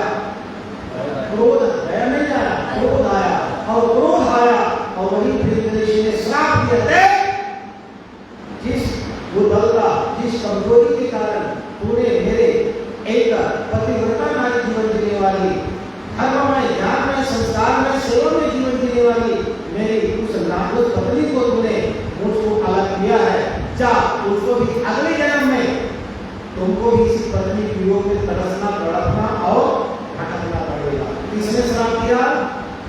किसने श्राप दिया? भृगु ऋषि ने श्राप दिया। किसको? किसको? विष्णु को। अगले जन्म में विष्णु ने कौन सा अवतार लिया? राम का। पंडित जी विष्णु ने अगले जन्म में किसका अवतार लिया? विष्णु ने किसका अवतार लिया? राम का। और राम का जब जीवन पाया, राम का अवतार में आया, तो उनको पत्नी के नाम से पत्नी वियोग में पत्नी सीता सुशीला तपस्विनी ज्ञानी सेवा परायण इतना सुशील नारी को और वियोग को तड़पना भटकना और पछताना पड़ा, वो श्राप लगा था। अब बताओ, पंडितों ने उनके ग्रह सही देखकर उनको बदल नहीं पाया। हाँ, इसलिए कबीर साहब को प्रमाण के साथ कहना पड़ा कि आपन कर्म में हो जाई, कर्म लिखा के लिए हो जैसी दूरियों को बिसराई। गुरु वशिष्ठ जी का तो सुधार सूर्य मंत्र गिना, जो सीता रघुनाथ विवाही पले संजन गिना, 3 लोग के कर्ता करिए बाली को बजाई, एक समय ऐसी बदनाई उनको अवसर पाई, नारद मुनि को बदल छिपायो। कौन? जिसको कहा जाता है विष्णु, नारद मुनि को बदल छिपायो, और किसका रूप दे दिया? बंदर का। विष्णु मुनि का रूप विष्णु मुनि का तस्वीर बना करके माया का विस्तार करके विष्णु मुनि सामने ले आकर के, और जब प्रसिद्ध किया तो नारद मुनि तरह हो जाए, उनका ज्ञान समाप्त न हो जाए, मान सम्मानों की कम न हो जाए, इस भावनाओं को देखते हुए विष्णु गुरु के रूप में भी उनको बचाने की कोशिश किया, लेकिन बच नहीं पाया, और विष्णु मुनि की सुंदरता में बढ़ करके और नारद मुनि हो गए। और जब विष्णु भगवान ने दर्पण दिखाया, विष्णु भगवान जब किसी ने जब दर्पण दिखाया, तो शरीर तो मानव का, चेहरा उनका बंदर का मतलब मन चंचलता बंदर का रूप है। तो इंसान के रूप को बंदर का रूप नहीं बनाया जा सकता। प्रकृति ने जो एक बार दे दिया उसमें बदलाव नहीं लाया जा सकता। मतलब बंदर की तरह हो जाना, मतलब स्वभाव उनका बंदर की तरह हो गया, निर्णय लेने की क्षमता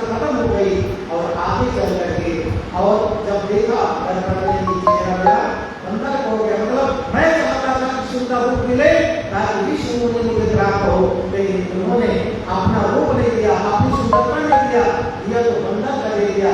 इसलिए उन्होंने कहा क्या, जब अगला जन्म होगा तो उनको कोई बंदा सहारा देगी। सोचिए विष्णु के साथ कितना श्राप जुड़ा हुआ है, और उसको क्या कह रहे हैं, भगवान उनकी पूजा करने से तेरी गति मुक्ति नहीं होगी, उनकी पूजन से तुम्हारा उद्धार नहीं होगा। और समझते हो वही विष्णु है जो वृंदा के साथ क्या किया था, मैं बता रहा हूँ कि कभी साथ बता रहे हैं कि साथ बता रहा है।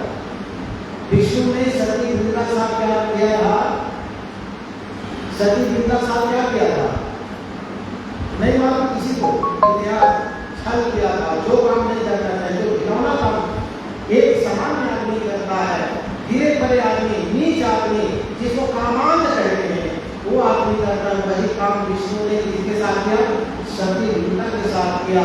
अब सोच लो उसको हम कहते हैं भगवान। इसी साहब ने कहा कि इतना उनको श्राप लगा था श्रृंगी ऋषि का, नारद का, और फिर कितने श्राप लगा था, जिसके कारण से वो राम अवतार किया है, वो सारा कर्म को लेकर के आए, सारा परिणाम को लेकर के आए। जब जिसको कहते हो भगवान, जिसको कहते हो भगवान, और उनको अपने कर्म का फल भोगना पड़ा, तो हम भी इसी दुनिया में आए साहब, हमको भी अपने कर्म का फल भोगना पड़ेगा। आपन करना भेंट हो जाए, कोई भी पूजा पाठ करने से आपका मन को सुधार होगा, मन को थोड़ा निर्मलता मिलेगी, लेकिन जो आपने जीवन में कर्म कर चुका है उसमें परिवर्तन नहीं आ सकता। आ हो सकता है जब वो बुरा कर्म छूट जाए और नए सिरे से नया कर्म करने का संकल्प ले लो, तो निश्चित रूप से 6 महीने नहीं, अगर 6 साल का नहीं, 7 साल का भी कोटि अंधेरा है, लेकिन आपने ज्ञान का दीपक जला दिया, एक सुंदर वहां पर रोशनी जला दिया, तो अंधेरा को दूर होने में आप 6 महीने नहीं लगेगा, वो 6 सेकंड में वहां का अंधेरा दूर हो जाएगा। इसी प्रकार से जब हमारे मन में संकल्प भाव मजबूत हो जाएगा, तो निश्चित रूप से कल हमें हमारा अंधेरा मिल जाएगा और हम ज्ञान की मात्रा में आगे हो जाएंगे। तो मैं शुरुआत कहाँ से किया था, मैंने शुरुआत किया था कि इस संसार के नवखंड में गुरु से बनाया कोई, और करता करे न कर सके गुरु करे सो होए, जो गुरु करता है और दूसरा कोई नहीं कर सकता। तो मैं थोड़ी सी बात बताया था कि भगवान के सामने जब भी कोई प्रसंग आया तो आपने भक्त को उन्होंने सहारा दिया कि स्नान कर दिया, क्या किया गोपाल जी, क्या किया, भगवान के सामने जब भक्त गया और देखा कि उन्होंने बुरा किया है, तो उन्होंने संहार दिया कि संहार किया है, आप लोग बताओ क्या किया, संहार किया है। संहार मतलब मार दिया। रावण को भगवान राम ने बहुत कुछ सहयोग दिया, अवसर दिया, लेकिन अंत में भी जब नहीं माना तब क्या कर दिया, मार दिया कि सुधार दिया। मार देना और सुधार देना अलग अलग ही एक ही है, मार देना सुधार देना अलग अलग ही एक ही है। तो राम ने कई बार अवसर दिया, हनुमान को भेजकर, अंगद को भेजकर, अंत में जब नहीं माना तो राम ने स्वयं ही रावण को मार दिया।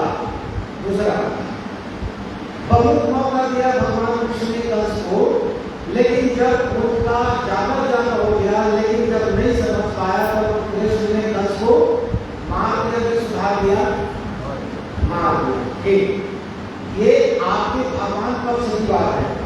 अब दूसरा है, एक होता है संत पक्ष, एक पक्ष है भगवान पक्ष, दूसरा है संत पक्ष है। तो संत पक्ष में क्या होता है, जब अंगुलीमाल डाकू, अत्याचारी, दुराचारी, पापाचारी लोगों को सताना, मंदिरों को मारना, धन छीन लेना, बड़े बड़े राजा प्रसन्न के उस समय के राजा थे, उनको भी और हावी हो जाना, उनको भी सताने की कोशिश करना, लेकिन राजा भी हार गए, प्रजा भी हार गए, नील तोड़ गए भगवान बुद्ध। तो भगवान बुद्ध ने उनको मार दिया कि सुधार दिया, जोर से बोलो, सुधार दिया। भगवान बुद्ध ने अंगुलीमाल डाकू को सुधार दिया। दूसरा रत्नाकर डाकू सज्जन था कि दुष्ट था, इतिहास क्या बताता है, इतिहास बताता है रत्नाकर डाकू हत्यारा था, लुटेरा था, चोर था, कोई सज्जन था? नहीं मालूम, नहीं मालूम। माता जी बताइए, बोल माता जी। रत्नाकर डाकू चोर हत्यारा लुटेरा था कि कोई सज्जन था? हाँ, लुटेरा था, राजू को लूटा था। लेकिन कौन मिले? संत मिले, भगवान मिले। हाँ बोलो बोलो बोलो। संत मिले कि भगवान मिले? संत मिले। तो कौन संत मिले? चाहे नारद हो या संत ऋषि हो। हाँ, तो जब संत मिले तो उनके भीतर का पाप, भीतर का अज्ञान मिट गया और वे आगे चल करके क्या बन गए? वाल्मीकि बन गए। तो वाल्मीकि बनने के लिए उनको गंगा में जाकर स्नान करना पड़ा कि सत्संग की गंगा में? चुपचाप मैंने प्रसाद दूंगा। रत्नाकर डाकू को अपने जीवन को बदलने के लिए, अपने कर्म को बदलने के लिए गंगा में जाकर स्नान करना पड़ा कि सत्संग की गंगा में स्नान किया? पंडित जी बोल रहे। हाँ, सत्संग की गंगा में। उस गंगा में अभी तक किसी को तार नहीं हुआ। उस गंगा में जाने वाले इस संकट से बहुत है। इस गंगा में, पुष्कर में, किस गंगा में? प्रयागराज में, किस गंगा में? हरिद्वार में। लेकिन अभी तक किसी ने गंगा में स्नान करके बीड़ी सिगरेट शराब मांस नहीं छोड़ा। अगर छोड़ दिया हो तो मेरे सामने प्रूफ करो, मैं उनको 1000 रुपये कुछ डालूंगा और खोज कर दिलाना।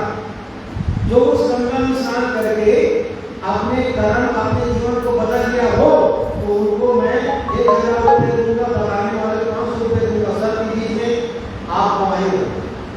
लेकिन ये वो गंगा है जहाँ पति से पति पावन बनता है, ज्ञानी से ज्ञानी ज्ञानी बनता है, नीच से नीच मूर्ख बनता है, कुछ से कुछ सज्जन बनता है। ये गंगा कभी किसी को नंगा नहीं करता, ये गंगा सबको चंगा कर देगा। तो आप सोचिए, जिसको कहते हो रत्नाकर डाकू वे बदले तो संतों समिति में बदलेगा। तो नारद मुनि ने जैसा ऋषि उनको मार दिया, सुधार दिया, सुधार दिया। तो सुधारे वो भगवान है कि जो मारे वो भगवान है? हाँ, जो मारे, जब उसको हम भगवान कह सकते हैं। राम जी ने रावण को मारा, उनकी भी वर्षा थी। कृष्ण ने कंस को मारा, उनकी भी वर्षा थी। परशुराम ने है क्षत्रिय को विनाश किया, उनकी भी वर्षा थी। लेकिन उन्होंने मारा, लेकिन कभी दुष्ट कम नहीं हुए, पापी कम नहीं हुए। लेकिन जिनको सत्यों ने सुधार दिया तो समझ लो धरती पापी कम हो गए, पुण्यात्मा बढ़ गए। इसलिए हम अगर संत को भी भगवान कहे तो कोई अतिशयोक्ति नहीं है। अगर राम को भगवान कह सकते, कृष्ण को भगवान कह सकते हैं, तो भगवान को, बुद्ध को भी भगवान कहने को दिक्कत। और हम कबीर साहब को भी भगवान कहने को दिक्कत, और गरीब साहब को भी अगर भगवान कहने को दिक्कत नहीं है। इसलिए सब सुधरे सब संजय पाई। अंत में गोस्वामी जी को ये प्रमाण देना पड़ा, ये मोहन लगाना पड़ा, ये सिक्का लगाना पड़ा। क्या कि सब सुधरे सब संजय पाई। सब का सुधार हो सत्संग से। तो सत्संग कौन करता है? भगवान की संत सत्संग देता है। सत्संग करता है भगवान नहीं, संत करता है। इसलिए गोस्वामी जी ने भगवान का भरोसा न करके संत पर भरोसा किया और उन्होंने कहा सब सुधरे सत्संग नहीं पाई। सब आखिरी हो गया, 6 बजे आखिरी हो गया, आपको सब दे दिया, 5 मिनट के लिए होना। तो मैं कह रहा था सब सुधरे सत्संग नहीं पाई। इस प्रकार से हमने आपके बीच में रखा। इस संसार में 7 दीप न पढ़ने गुरु से बड़ा न कोई, कर का करे न कर सके गुरु करे सोए। आज गुरु हमारे साथ में, आज हम लोग इस मंच में बैठे हैं, समझिए आज भी हम लोग इस मंच में बैठे हैं तो ये भगवान की कृपा से, गुरु कृपा से। अच्छा, हम लोगों को गुरु कृपा है समझते हैं, भगवान कृपा है समझते हैं? गुरु कृपा है। और आप लोगों के ऊपर किसी कृपा है? इस कबीर धाम में आने का, इस कबीर भाव में आने का, इस कबीर सत्संग में आने का श्रेय भगवान की कृपा से, गुरु कृपा से? गुरु की कृपा से। तो सोचिए, गुरु की कृपा। इसलिए वो कहा कि जो गुरु बसे बनारसी, शीश समुद्र तीर और बिसराए बिसरे नहीं जो गुरु शरीर। अरे गुरु उपमा क्या कीजिए, पढ़कर नहीं होए। गुरु उपमा क्या कीजिए, सूर्य की तुलना किसी से नहीं किया जा सकता, चांद की तुलना किसी से नहीं किया जा सकता, और पर्वत की तुलना किसी से नहीं किया जा सकता, सागर की तुलना किसी से नहीं किया जा सकता। इसी प्रकार के संसार में गुरु की तुलना, सद्गुरु की तुलना कभी किसी से नहीं किया जा सकता। इसलिए शास्त्र को भी स्वीकार करना पड़ा। क्या? गुरु ब्रह्मा, गुरु ब्रह्मा, गुरु विष्णु, गुरुदेव महेश्वरा, गुरु साक्षात् परब्रह्म, तस्मै श्री गुरुवे नमः। एकं वेद्यं बिल्लं मंजरं सर्वादि साक्षी भूतः भावातीतं त्रिगुणरहितं सद्गुरुं नमामि। अज्ञानतिमिरान्धस्य ज्ञानञ्जनं शलाकया चक्षुरुन्मीलितं येन तस्मै श्री गुरुवे नमः। समय रह गए इतना और प्रसन्न हमेशा अद्भुत है। राम का भी क्लियर हो गया, लेकिन सीता का बताइए। सीता का सीता का बता दिया ना, सीता को तो भी, हाँ सीता भी बता दो, लेकिन कल बता दो। सीता का बता देता हूँ, अभी हमारे पास 5 मिनट का समय है।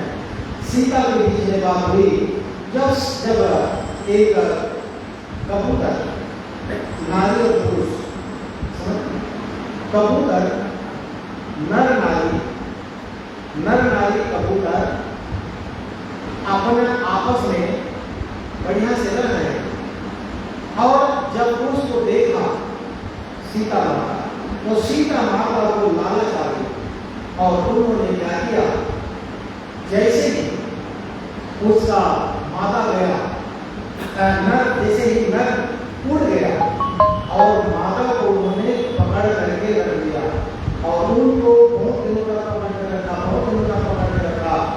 जैसे एक नर नारी के बीच में कुर्सियां होती है, जैसे नारी और पुरुष के बीच में जैसे दोनों की कुर्सियां होती है, कुर्सियां मतलब अलग अलग मतलब है, एक जीवन के साथ व्यापन करने की हंसी खुशी लेन देन व्यवहार, मतलब घर की जो नारी है वो केवल नारी नहीं है, वो अच्छा सलाहकार है, वो मित्र है, वो साथी है।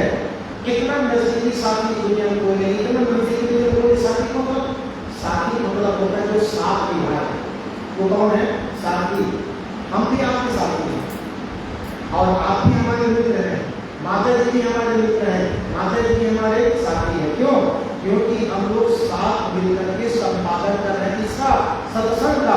इसलिए हम लोग क्या है? साथी है। मित्र मतलब मिल करके हम कोई योजना बनाते हैं कि कल हमको कैसे कार्यक्रम करना है, कल हमको कहाँ जाना है, मिल करके हम कोई भी कार्य करते हैं। इसलिए मित्र भी हैं और साथी भी हैं। इसलिए पति पत्नी भी साथी मित्र हैं, भाई भी मित्र और साथी है, बहन भाई भी मित्र और साथी है, परिवार भी मित्र साथी है, गुरु शिष्य भी मित्र और साथी है। मतलब है कि हम मिल करके कोई भी कार्य की रचना मित्र कहलाता है, साथ मिल करके कदम बढ़ाए वो साथी कहलाता है। तो जब दोनों साथी का वियोग हो गया, इसके कारण से सीता के कारण से जब वियोग हो गया कि माता नर उड़ गया और माता उड़ गया,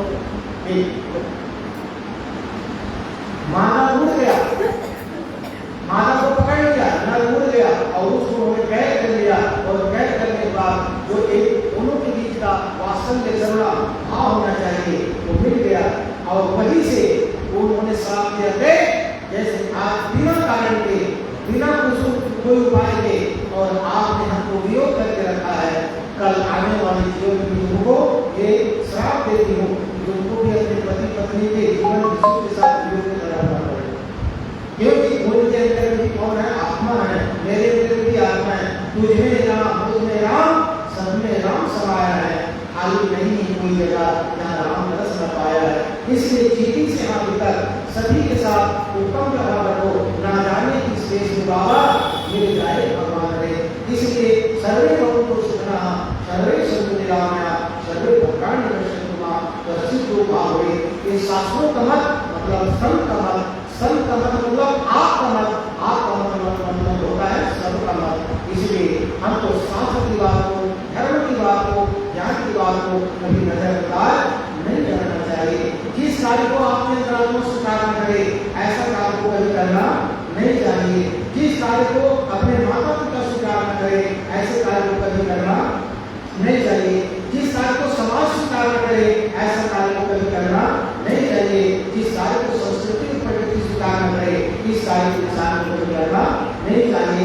चले जाते हैं, इसी को कहा जाता है धर्म। इसीलिए कहा गया धर्मो वस्तु अक्षता।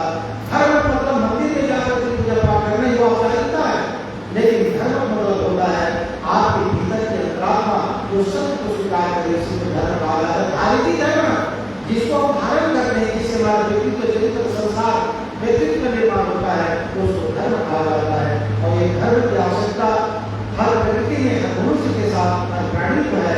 इसमें अगर हम जीवन जीते हैं, मानव जीवन हमारा सफल होता है। अन्यथा मानव जीवन एक बोझ है, 1000 साल बीती कर कुछ नहीं कर पाएंगे।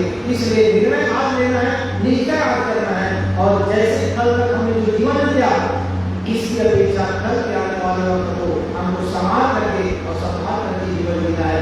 यही मानव जीवन की उन्नति और शांति का रास्ता है। इधर जाकर के आपको प्रेम से बोलिए श्री सद्गुरुदेव की जय। अच्छा आप चलो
धन्यवाद।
हमारे जीवन में सुख शांति समृद्धि हो, ऐसी दया रखना, कृपा करना। हे सद्गुरु, मेरा जीवन सेवा में, भक्ति में, संस्कार में, ज्ञान में हो, ऐसी शक्ति देना। हे सद्गुरु, मेरे जीवन में 10 सद्गुणों का धारण हो, 10 सद्गुणों का धारण हो। सत्य अहिंसा, दया क्षमा, शील संतोष, विवेक विचार, गुरु भक्ति, आत्मज्ञान की प्रतिष्ठा हो। हे सद्गुरु, मेरे जीवन में 10 दोषों का सदा त्याग रहे। धन के दोष, चोरी हिंसा, दुर्व्यवहार, मन के दोष, ईर्ष्या क्रोध, मान छल, वचन के दोष, गाली निंदा, झूठ से बचकर, सत्य पथ पर, धर्म पथ पर आगे बढ़ने की शक्ति देना, जिससे मानव जीवन सफल हो। बोलिए श्री सतगुरुदेव की जय।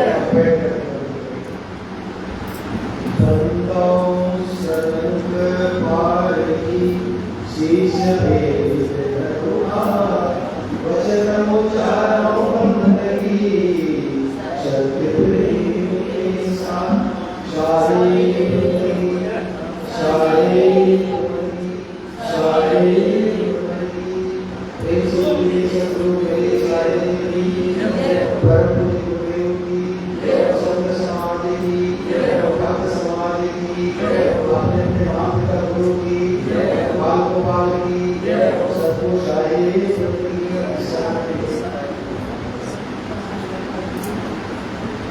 और शाम के समय 8 बजे से 10 बजे, 8 बजे 8 शुरू हो जाएगा और आप लोग समय से आइए और 10 बजे